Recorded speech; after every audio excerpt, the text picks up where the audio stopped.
Hey guys, this is Philip from Cisa Motor Co, and on today's episode we'll be giving you a guide to classic mini transmissions.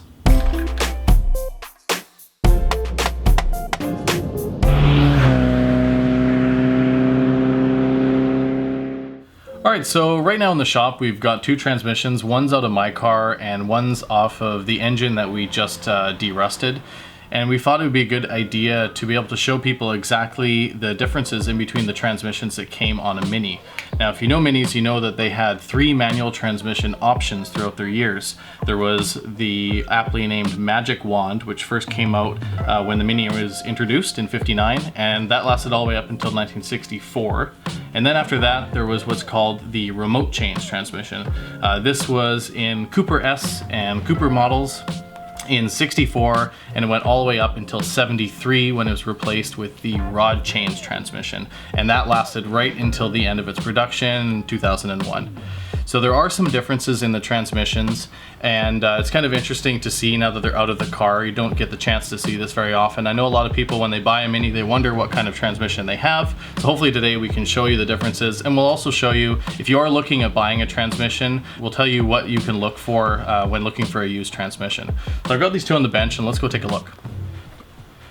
So to my left right here, we have the rod change transmission. This is the one I was saying that came from '73 all the way up until 2001 when the Mini was discontinued. This is a pre-A+ transmission rod change.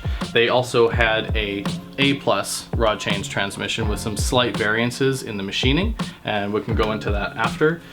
And right here is what's called the remote change transmission. This is off a Cooper S from after '64 to '73, somewhere in there. You can see even visually from the outside they're very different. This is an adaptation more so of the Magic Wand shifter. Now the Magic Wand shifter is pretty much just in small displacement early MK1, MK2 Minis that came before '64. The Magic Wand shifters are known for that because they actually had the shifter mechanism come directly out of the transmission right up into the car, leaving this extremely long, very vague shifter that kind of made you feel like you're using a magic wand. They improved it for the Cooper and Cooper S's with this, which is the remote change transmission. A lot of people like to use these for racing because they have what some would describe as the most direct feel, because it's direct linkages mated from the shifter housing, which you can see right here, that bolts directly to the transmission. This shifter housing also has a rubber mount on the back side of it. And this is really cool because the rubber mount actually connects to right behind the shifter housing on the transmission tunnel, and this acts as a giant engine steady. So on cars that have remote change transmissions, you actually can get away with pretty much just having the upper engine steady and then this one, and it'll be super stiff, comparable to a rod change transmission where you would have to have several polyurethane joints and aftermarket engine steadies. So that's one of the benefits of the remote change box. If you look on the outside of the box, you'll see that compared to the rod change, there is this series of linkages here. Now on the inside, where the gears are actually selected, where the shift forks connect, is in a completely different spot than in the rod change transmission. They're a series of links that come over to the left-hand side here of the transmission, and then it connects to this bar that comes up through here. Through this set of linkages, there's 2 brass bushings in here, a Zerk fitting so you can grease it, and then it goes, you can flip it up here to these connection points right here. These attach to this part of the shifter housing, and as you can see, when I move, the shifter goes fore and aft and left and right, and that's what actually changes the gears in the remote change transmission. When all of these components are new, tight, the bushings are pressed in and adjusted properly, they can shift extremely well, almost as if it was like a rear-wheel drive car where the shifter is directly moving the shift forks. Because of its metal connections, it allows that. However, because the metal connections can wear away, these can get notoriously sloppy. Also, there's some splines on these shafts here, and these can be put in at multiple different angles. If you get the angles wrong, the shifter can be really notchy or have really long throws. So you have to make sure that it's perfectly aligned when you're putting these together. So that can be one of the downsides. Also something to pay attention to when you're looking at buying one. Comparatively, with the rod change transmission here, the shifting is all done by this lower rod here. Now you'll see there's this upper rod here that's been cut off when the engine was pulled out. The way these work is that this one here moves left and right, back and forth with the shifter, and this top one here connects to the shifter housing. And the idea is when the engine is rocking back and forth, if the shifter housing was bolted immediately to the car, directly to the car, if this were to rock enough, it would actually be able to pull the car out of gear. So the idea is to connect the shifter housing through this top rod to the transmission, so that when the transmission rocks back and forwards, it actually pulls the shifter housing with it backwards and forwards. This means that when the engine, despite rocking backwards and forwards, it would not pop the car out of gear. This rubber here can lead to a little bit more slop and a little bit less feel. It feels more typical front wheel drive shifter. If you've driven, a Civic or something, they have similar shifter mechanisms. This method here is much more expensive to make, and it's the reason that they stopped doing this. There's also much more components, much more to go wrong, but the end result can be, some would say, better with the remote change transmission. However, if everything is tight in the rod change transmission, especially if you have a short shifter like we just did the video on, these will shift amazingly. Much the same as any sort of modern car. One of the differences that modern cars have that these transmissions don't is that they do not have what's called sprung gates, meaning in a modern car, when you're over 3-4, usually, like the center gate, there's a spring, a detent spring that holds it in that position, so that when you go to 1-2, you kind of have to pull it towards yourself. If it has 5 or 6, it's kind of pushing away from yourself. These transmissions don't have that from factory, so it makes sometimes a little bit of a vague shifter feel, especially if you're not used to driving an older car. With the rod change transmission, there is an aftermarket kit you can get where it bolts onto the bottom of the shifter housing, onto this rod here, and actually gives it a spring so that it's always sprung towards 3 and 4. And this just makes shifting a little bit easier, a little bit more intuitive. With the remote change box, there isn't anything you can buy. However, what I did is when I rebuilt this transmission, I actually found some information in an old racing book from the 70s on how to give this transmission a sprung 3rd, 4th gate. And I can show you how I did it here. So on this rod that goes down between here that attaches to the mechanism that moves the shift fork, on the back side of it I actually added a spring and a spacer. So now, right now as it's sitting, it's gated over the 3-4 gate. If I were to pull it into the 1-2 gate, you can see it's sprung backwards just a little bit.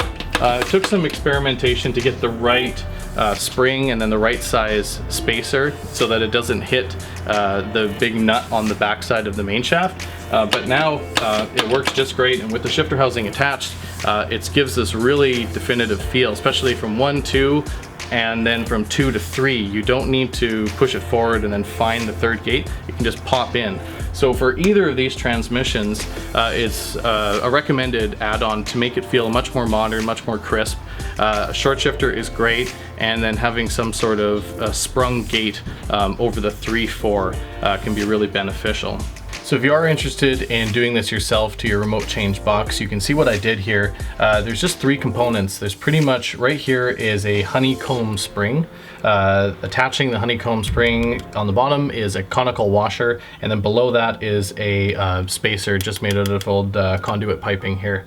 The reason you have to use the spacer on the bottom is because the nut that attaches on the back side of the main shaft here, if you were to just put one big spring, would actually hit as it revolves. Right there you can see. So instead I use a spacer to take up the distance, conical washer to hold the spring, and then as you can see, that's 1st and 2nd gate, 3rd, 4th, like this. And it's important to get the right spacing. If you notice, it goes into reverse.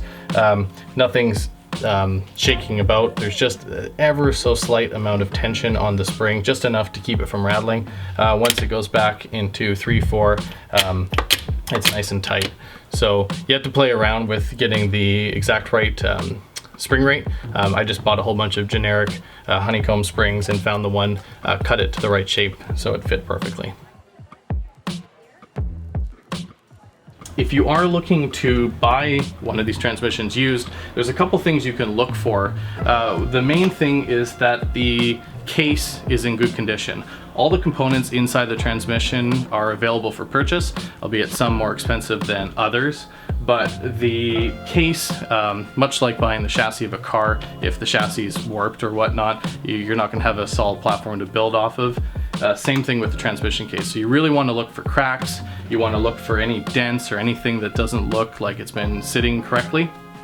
Specifically on the inside of the transmission, if you look here on the main part here, this main webbing that one of the main bearings is attached to, they are notorious for cracking on this bolt right here that went through. They actually cracked so much that on the later models of the A+ rod change transmission, they actually omitted this bolt from the production line. So although the cap still has a hole in it for the bolt, the actual transmission was not drilled and tapped to eliminate that possible stress point. Typical kind of rover engineering design. But anyways, it worked. You have to pay attention for that, because if that's cracked, then that can allow the bearing to flex, and that pretty much means your transmission case is useless. So when you are looking for transmission, make sure to look for a crack right there, as well as other areas inside the transmission. Something else you can look for is you can pretty much just pick up on the lay shaft here and lift it up and down. If you feel any sort of discernible movement, that usually means that the lay shaft is in need of replacement. Hopefully it's actually just the lay shaft pin that the bearings ride on and not into the case. Sometimes if it's really bad, the pin that the lay shaft revolves around can actually wear the case, and even replacing the pin won't solve this issue. So pay attention for that if you can feel anything there. You can also go to the primary gear here and wiggle it around. I can tell on this one that this bearing definitely needs replacement. It's moving up and down. You pretty much just want to be looking for anything that's wobbling.